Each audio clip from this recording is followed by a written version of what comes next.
Double good news on Oregon's injury situation.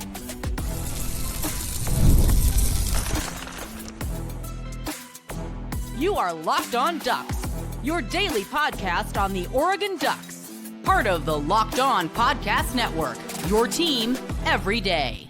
Yes, it is that time once again for Locked On Ducks. I'm your host, Spencer McLaughlin. Thank you all so much for making this your first listen or your first view of the day. It is part of the Locked On Podcast Network, your team every day, the number one sports podcast network out there. Thank you all so much, especially my everydayers, for helping make that the case. The offensive line now, the offensive line in the future, some thoughts there.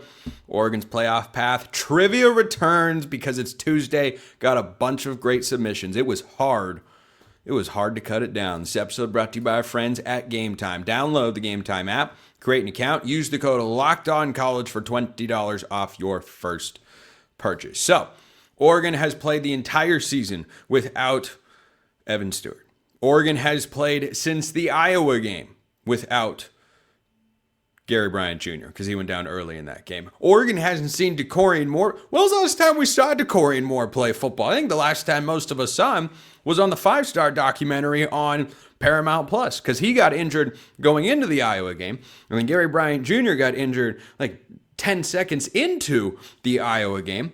And it was just a comedy of errors. And then Oregon went and beat Iowa anyway. And then beat Minnesota soundly. And then beat USC by 15. And then beat Washington on the road by 12. Well, that's really good. So let's start with the good news on one particular front.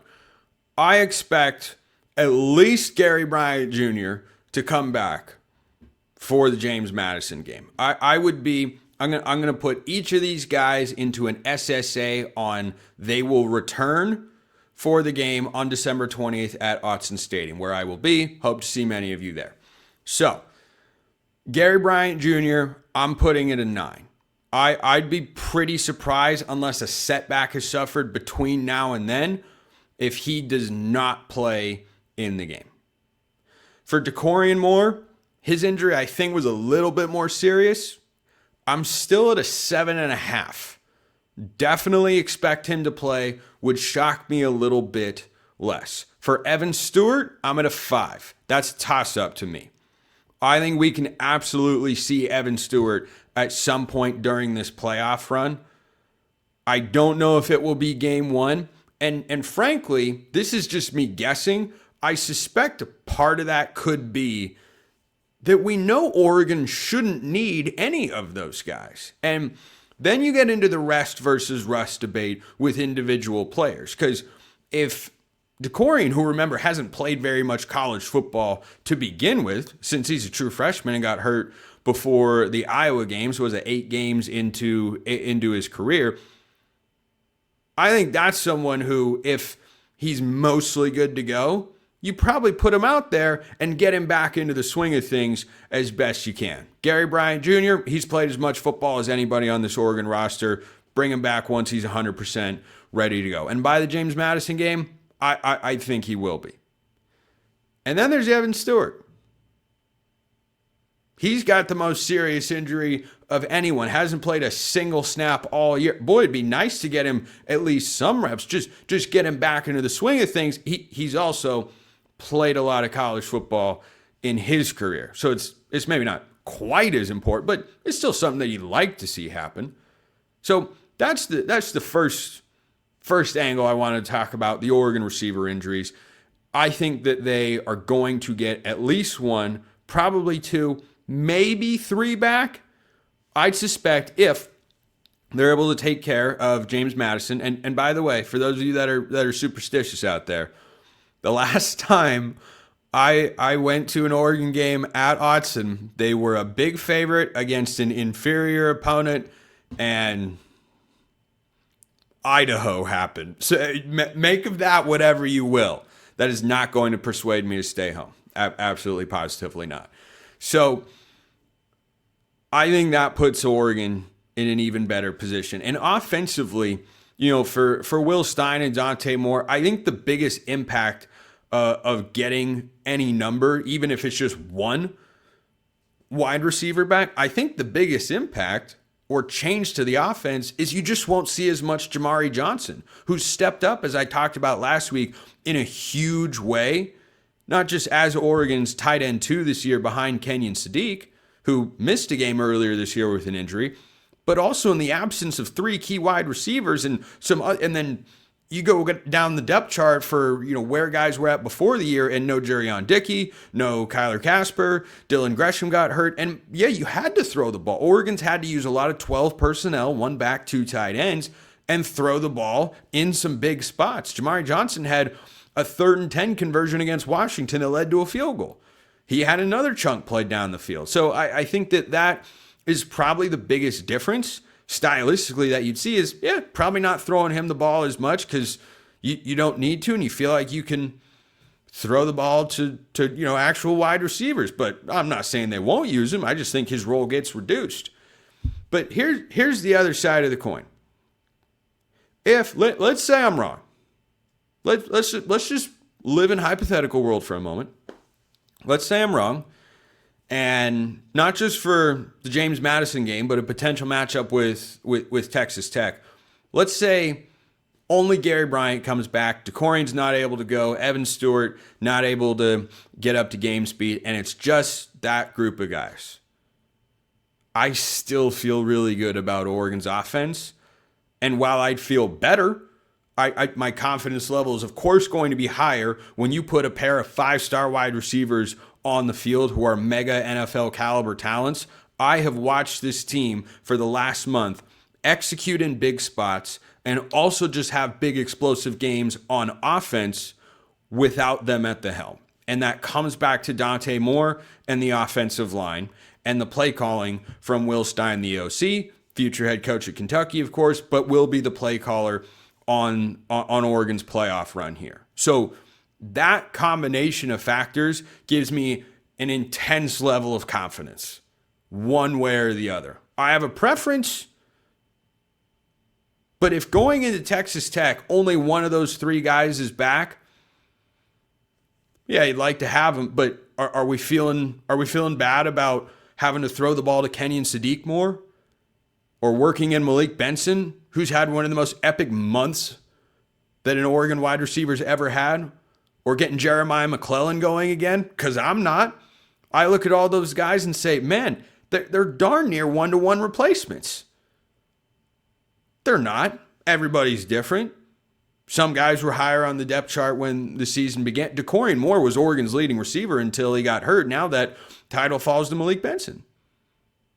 Yeah, I think Dakorien's better, but I'm not going to sit here and say, well, I don't know. I feel like they got everything they could have out of Malik Benson. No, those guys ready to go feel pretty darn good. So that's the good news. I expect those guys to be back, but if in some form or fashion at various points in time.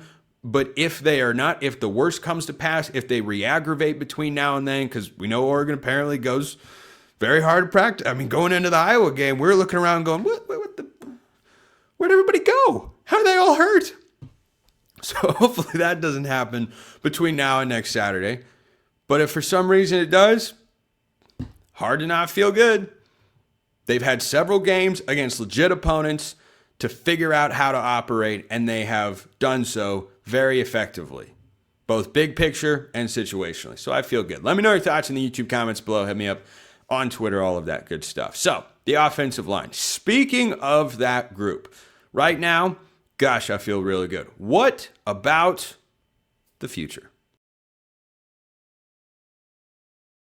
First, this episode brought to you by Omaha Steaks. The holidays come with 2 big goals: feeding people well and finding gifts they'll actually love. And when you want both handled in one move, Omaha Steaks is the best way to go. From hosting to gifting, they deliver the world's best steak experience right to your door. Because during their Sizzle All the Way sale, you can stock up and save in a huge way. 50% off, that's half, site-wide at omahasteaks.com. And it gets even better. Locked On College listeners get an extra $35 off with the code COLLEGE at checkout. That's just the word college in all caps. So the steaks that you get at Omaha Steaks, perfectly aged, insanely tender. We're talking restaurant quality meat that you can get for yourself or somebody else that maybe likes to cook for themselves. And hey, I'm one of those people. I would love an Omaha Steaks gift. You want to send that for me? Hey, I'm not going to stop you. I'm going to welcome you to do it, by the way. Save big on gourmet gifts and more holiday favorites with Omaha Steaks. Visit omahasteaks.com for 50% off site-wide during their Sizzle All the Way sale. And for an extra $35 off, use the promo code COLLEGE at checkout. Terms apply. See site for details. That's omahasteaks.com, code COLLEGE. All right, now that we've got our Tuesday second segment set, let's talk about Oregon's offensive line. So, SSA. That's, of course, Spencer's scale of agreement. You submit a take. I give you 1 to 10, half numbers included, how much I agree. For those of you that are new here, just wanted to lay that out. So, I still don't know where I came up with this. I'm glad I did. This has been fun. Glad you enjoyed it. SSA goes like this. I feel great about our O-line situation next year, even though we will lose both tackles and our best overall lineman in Bryant. Replacement tackle in Crater, Fox Crater that is, has looked just as good as anyone. Poncho likely to come back per reports for his stock. Iuli back, and the highest tackle, Nacho, Emmanuel Ihanachos, who he's talking about there, in school history outside of Connerly, and tons of options for guard or center if need be, and that doesn't even include the portal. So, generally speaking, the rule with offensive line play in college football is building one through the transfer portal is pretty difficult. I think that's true. I think this year's Oregon offensive line has been about as successful of a, I don't want to say portal heavy group because it's really a 50-50 split if you want to go with the start. I'll get to the numbers in just a moment. But they've got 3 starters up front that are transfers, and it has worked from the get-go. There was, I think, a little bit of an adjustment and getting up to speed, especially in pass protection for both of the tackles that were coming from the group of 5 ranks. But I agree with your point. I don't know if you got it from me or if your own observations or PFF or what have you. Emmanuel Bryant has been Oregon's best offensive lineman this year. You know, back in the Mario Cristobal days when Oregon needed a big play, you know what they usually did? They ran behind Penei Sewell. Well, if Oregon needs to run the ball and get forward progress, I probably want to run behind number 75. Whether he's at left guard or right guard, I don't really care. So he has been Oregon's best offensive lineman, Poncho second. This group is part of the reason I mentioned earlier, I've got so much confidence in the offense. And, you know, one thing that I'm going to be looking for in this James Madison game, how much is Oregon going to be able to run the ball? Because it should, in theory, be a lot. Now, we don't know what the weather's going to be like, which could make it harder to throw. James Madison doesn't have to account for that quite as much, which is where Oregon has a big advantage. Think about the Wisconsin game. At least on paper, that's where they'd have a big advantage, and they've been lethal in the passing game, as we've seen for the last several weeks. So it would be great after their worst rushing game of the season against the Huskies, who did a really good job and are definitely more talented up front than what James Madison has. And I'll be diving more into the Dukes and prepping for that game as we get closer to it. But, you know, I've watched them several times this year. And, yeah, for a Sun Belt team, they are really good up front. It should not compete with what Oregon is able to build as one of the best teams in the Big Ten and in all of college football. Should. Idaho shouldn't have been able to do that either. Idaho plays at a lower level than where James Madison's at for what that's worth. But yeah, I think you could see, as long as the weather's at least decent, another big Oregon run game where they get back over 200 yards. And the way this offensive line has been built, yeah, there is an element of next season's top questions. Once we answer the question of will Dante Moore come back, one of the top questions then is going to be, well, what's the O-line looking like? Because Alex Harkey's going to be done, Isaiah World's going to be done, Emmanuel Bryant is done. I haven't seen or heard the reports about Poncho. I'd be obviously down for Poncho to come back. He is, as I thought he'd be before the season.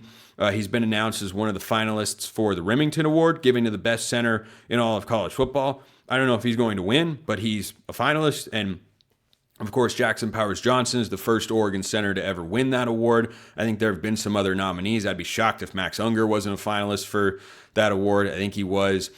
Jake Hansen was an All-American. Like, Oregon just had some really good guys at that spot, and JPJ was the best, but Poncho's been really, really good. So, bringing this back to the offensive line, the number one reason I am happy with Oregon's path, which I will talk about later, is they're getting the home playoff game, but also not playing in the Big Ten championship game so that guys can rest up a little bit, particularly up front. We saw the last month of the year. It's why the late season SEC Cupcake is just a joke. So much of a joke. I cannot wait for it to go away, which it will. It's done now. We've seen the last of them. I don't think they can structure the schedule in that way to give them that once they go to 9 games, which starts next season. So for Oregon to have gone through that slate and gotten beaten up a little bit and been playing, in Iowa on the road or Washington on the road or USC, the O-line has been dinged up, and especially against Washington. I know Poncho played. I don't think he was at 100%. I think he is the guy who singularly benefits the most up front from not playing a game for a few weeks. And then Oregon gets what should be, emphasis on should be a bit of a, get back in the fold sort of game against James Madison. But bringing this back to your SSA about next year, would I say I feel great? I mean, if you're telling me Poncho is back, yeah, I feel better. Fox Crater looks like he'd be one of the tackles. Here's the thing I'll caution you on. Ihanicho is, of course, a guy that can play inside and out. It's very hard, especially at tackle, to play as a true freshman. Penei Sewell is a unicorn in that regard. So, I mean, Josh Connerly didn't even start as a true freshman at tackle. He played, he was the jumbo tackle, but he didn't start. So it's really hard to lean. Like, if you remember the name Brandon Baker, he was one of the top O-line recruits of the class of 2025. He was down to Oregon and Texas, a couple other schools. He wound up going to Texas. Okay, first half of the season, I watched plenty of Brandon Baker. He struggled. He struggled in a big way. He will be very good, but he struggled. It is hard. It is the hardest position to make a jump from the high school to college level. It's why Penei Sewell was so unbelievably insane. But would I say I feel great? I definitely feel better after watching them be on basically their 5th or 6th offensive tackle at one point and 2nd or 3rd string center against USC and still run the ball for 180 yards. I'd put that at 3.5 right now because I need to see where. I mean, Janoris Wilson has got experience. He's probably your starting right tackle. I don't know. I need to know if Poncho comes back. If Poncho comes back, that is a 6. If he doesn't come back, that's a 3.5. That's how important I think he is. So, I hope that answers your question. Another SSA. If you were to rank the coaching hires thus far, what would be your top 5 coaching hires for those schools in terms of fit, and where would Will and Tosh fall on that list? I personally do not consider Lane Kiffin a top 5 hire in terms of fit for LSU. My thoughts, yours. Lane Kiffin can win at LSU. He should win at LSU. I believe he will. If you can win in Oxford, you can win in Baton Rouge. So, yeah, my top 5, I guess which ones am I giving a 10 or a close to? So I think Lane Kiffin at LSU is a 9. I think John Summerall at Florida is an 8. I actually really like Alex Golesh going to Auburn. I would also give that an 8.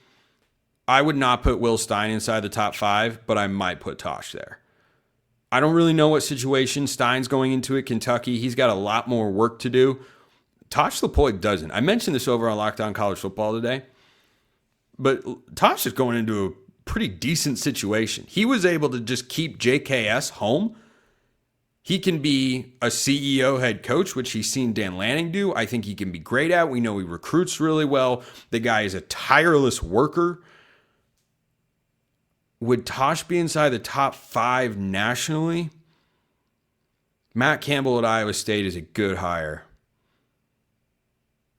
So those four I would put ahead just because I have a proof of concept of those guys as head coaches, and there's always an element of doubt you have to leave there. And this includes for Dan Lanning, who's, of course, worked out in a really big way. Trent Bray was a first-time head coach at Oregon State. That collapsed disastrously. So, yeah, there can just be growing pains. And it's a question of how you go through those and how can you come out of them. Dan Lanning had those, by the way. But at Oregon, a lot easier to go through than at some other places. So, sorry to clear my throat there. Yeah, I'd say Will is definitely not in the top 5. What's a 5th hire that I'd put above Tosh at Cal?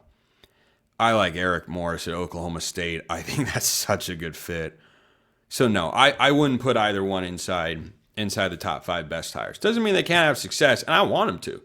It looks great for Oregon and Dan Lanning if he's just churning out Power 4 head coaches that are having success. Dillingham's a stud, and if Stein and Tosh do that, you're just going to keep attracting the best coordinators over and over, and we'll see how Drew Maringer and Chris Hampton do next year. But no, I wouldn't put either one inside the top 5 nationally.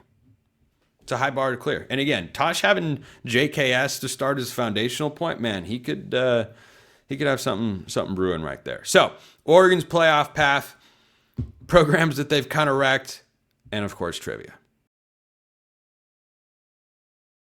First, this episode brought to you by our friends at Game Time. The World Cup is coming back to North America for the first time since 1994. And with 48 teams for the first time ever, it's going to be massive. But let's be honest, getting tickets, usually the hardest part. That's why the Game Time app is clutch, finally giving fans a real advantage when it comes to snagging seats. With Game Time, you can track price drops in real time, get alerts when great seats open, and buy tickets the moment they hit the app. It puts the power back in your hands and makes going to the World Cup realistic instead of impossible. The same applies for Oregon's playoff game on Saturday against JMU. I have already perused the seats on there. There are some good deals. It's not easy to get in, but Game Time is making it even easier and more affordable because they're giving you better deals than you're going to find with other ticketing services. I've applied for a credential, but if it doesn't work out, I'm getting my ticket at Game Time, and I'll be sitting with one of you, and hey, I will keep you posted.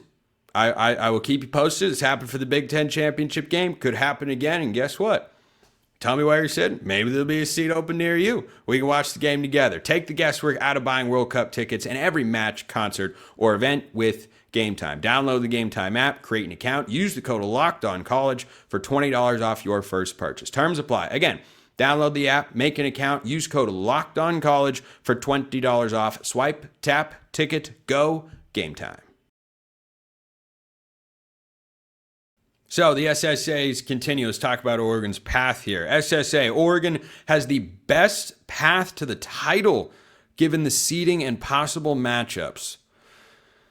The best path. They clearly have the best path of any team that doesn't have a bye. Remember, a team that has a bye has already won a playoff game. So that counts for something.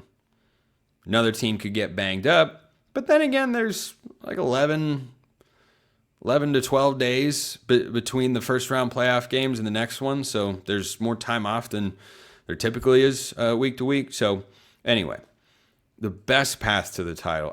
I do like, even though I know Indiana won the Big Ten and we all know Indiana is legit.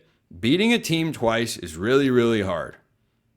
And Indiana is darn good, and they'd be good enough to do it. And Oregon has been beaten twice in the same season by the same team. We don't need to go relive all of that horribleness. But, yeah, I think that is tougher for Indiana than Ohio State. Like, just from a mental hurdle standpoint, I think Oregon getting revenge against Indiana is easier than getting the better of Ohio State, because I still frankly lean Ohio State to win the national championship. So, goodness, don't know what's going on. The best path to the title of the non-bye teams, yeah, I'd give that a 10. because you get James Madison in the first round at home, then you play the lowest seeded team in the next round, and those are all really good teams. Texas Tech is legit. If I had to pick, because it's the only options you got. Yeah, I'd rather play Texas Tech than Georgia. I'd rather play Texas Tech than Ohio State. I'd rather play Texas Tech than Indiana. But I'd rather play everybody ranked behind Oregon than Texas Tech themselves. So, that you'd potentially have to go through a team that you have seen once before and somebody else could knock out Ohio State. Best path to the title, I think that's a 7. I think that's a 7 on the good old SSA. Here's another one. This is fun. The 2015 dominant takedown of Florida State and ensuing collapse of their program is more severe than the Penn State implosion so far. It has been 10 years and the Seminoles have yet to recover. To be fair, they were 13-0 in the final season, the 14 playoff, and because of the format that was there and how they'd played without Jordan Travis, they did not make the playoff, but they were 13-0 and champions of the ACC for whatever that's worth. And then they played Georgia in a BCS game, and not BCS game, in a New Year's Six game, and it's a BCS game, we all know it, and lost like 66-3. So at least they played the game, Notre Dame. If you want to hear me rant about Notre Dame, first segment of today's episode of Locked On College Football. I honestly struggled containing it to 12 minutes, which is longer than a typical segment is here at the Locked On Network, but I couldn't hold back anything on the Irish there. Just such weak tea in South Bend. So more severe. I mean, Penn State fired their coach mid-season. Florida State was in the playoff at that point and then got back. Nah, that's a 2. That's a 2. Because Penn State went into a tailspin. Florida State, and it's hard to compare because there's so much more time from those two particular moments, but Florida State didn't spiral out quite as fast as Penn State did. So, yeah, that one's a 2. All right. I got a bunch of great trivia questions, and it was tough to narrow down. One of you sent one, Asher sent one about the Sun Belt, and I'm going to stash that one for next week. So, because Oregon doesn't have a game this week, I'm going to add another trivia segment later this week to one of my rundowns because I got a couple questions and I could not decide. So there will be another one, but this one is actually a basketball trivia question, and I think this is a great one. So, basketball trivia question for you. Can you name the 7 players during Dana Altman's tenure at Oregon who have scored 30 or more points in a game? Okay. 30 or more points in a game. Peyton Pritchard, Dylan Brooks, Joe Young's got to be in there. So those three pop into my head immediately right off the bat. Jermaine Couisnard went crazy in the NCAA tournament. That's 4. So I need 3. I got to think back. I'm trying. It's much more fun to think about some of the past days of the Dana Altman era because the present days, yikes. Yikes. I need 3. Oh, Nate Biddle did last year. There's 1. So I'm at 5, so I need 2 more. I want to say Tyler Dorsey had a 30-point effort. There's going to be a name from like the early Altman years, like when they were a CBI NIT squad, but they were still winning 20 or more games. I don't know that this team's winning 20 or more games. Has Shellstad ever had a 30-piece? Who would it have been against? I need 2 more.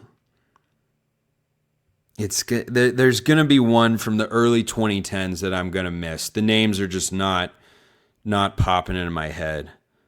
I don't think Dante ever had a 30-piece. He didn't shoot. I feel pretty solid about the 5 that I've said. I'm the least confident in Dorsey, but Dorsey could really score. The 7 players. There's got to be an easy one that I'm missing. Not like a Peyton Pritchard level of easy. How much longer do I want this segment to go? It's my show. I'm kidding. It's your show. I just happen to host it. But I'm the EP, so I can let this go a little. Gosh, this is a good. This is why I struggled. And when you hear the other one later this week, you're also going to be like, "Oh man, this is a good one." And this is the sort of trivia detail and specificity, but having one that's gettable that I love. Like, this is a very gettable question, but it takes some work, as you can hear, and I'm processing all this out in real time. Gosh, did EJ Singler ever go crazy for a 30 piece? Oh, there's one that you're all going to be like screaming at me about. How did you forget this? And I'm going to see it and go, I am so dumb. That's going to be my reaction. I kind of feel like Chris Boucher might have put a 30 piece in there. He could score at all 3 levels. Maybe against like a nobody team, like against the only teams that Oregon's beaten this year. I don't think Shellstad's ever gone for 30. So my final 2 guesses, I'll put in Chris Boucher and EJ Singler. Those are the best names I can come up with. I know over half of those are right. Like, I know Pritchard did. I know Biddle did, but I'm pretty sure Pritchard did, I should say. I know Biddle did last year against Washington. So those are my guesses. Just to recap, it's Nate Biddle, Chris Boucher, Peyton Pritchard, Dylan Brooks, Tyler Dorsey, EJ Singler. Did I only say 6? No, I definitely said 7. I should have been right. I should have been writing this down. I should have been. Okay, hold on. I'm gonna pause the show. Okay, I got it. Joe Young was the other one. So, official list here for the 7 players. I think I've got 6 is the most that I could have. I do not think I have 7. I think I have at least 4. Dylan Brooks, EJ Singler, Peyton Pritchard, Nate Biddle, Chris Boucher, Joe Young, Tyler Dorsey. That's my official guess. I can't wait. Please, for the love of all that is holy, send me the answer as soon as you listen to the show. That was fun. Appreciate everyone listening. I will see you next time. Until then, hope you all have a wonderful rest of your day, and go Ducks.